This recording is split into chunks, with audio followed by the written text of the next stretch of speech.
Hey guys, this is Laganjit and you are watching Techie Lagan YouTube channel.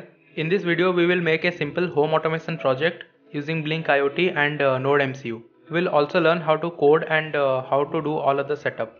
First of all, open your web browser and search for Blynk IoT. Then click on this first link and then you have to log in or sign up if you are new to this platform. Now go to templates and click on new templates. You can give any name here like home automation or any other. For hardware you have to select esp8266 and connection type you have to select Wi-Fi. Here description is optional, if you want you can give, otherwise leave it. Then click on done. As you can see we have got this Blynk template ID and Blynk device name. This will be required while writing code. Now go to data streams, click on new data streams and select virtual pin. Here you can give any name, I am giving V0. Then select data type as integer, that is 0 or 1. Then click on create. See, one data stream is created and if you want to create more data streams then you can go to new data stream and repeat the previous steps.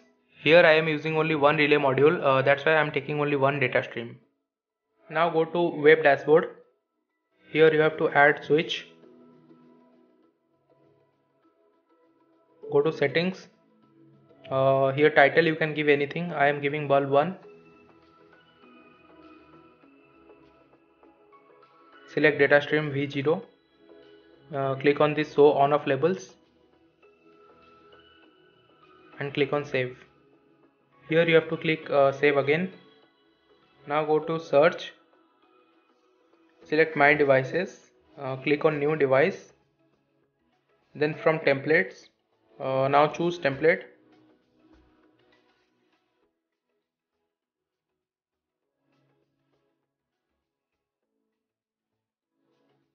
And then click on create.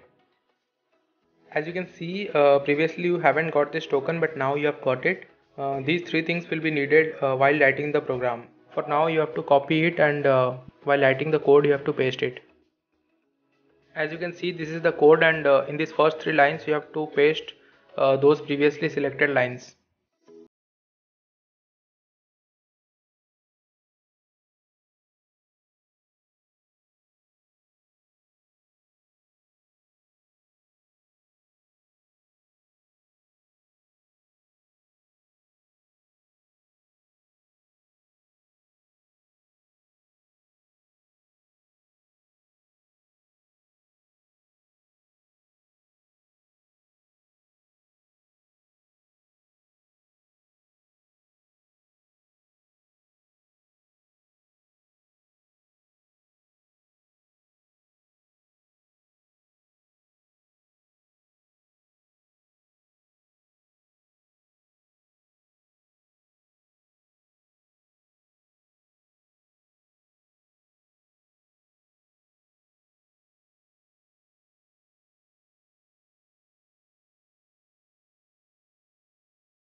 Module to 3 volt of the node MCU and ground pin to ground pin Then I have connected IN pin of this relay module to D5 pin of the Nodemcu. Here one part of the wire is connected to normally open pin of the relay module, and another part is connected to common pin of the relay module. For giving power to this Nodemcu, here I am using one mobile charger and USB wire. Now let's connect this plug to the power supply and test it. As you can see, I am able to control this bulb from my mobile phone as well as from my laptop. You can also do the same thing by sitting anywhere in the world by just having a good Wi-Fi connection. I hope this video was informative. Make sure to subscribe this channel for more such videos.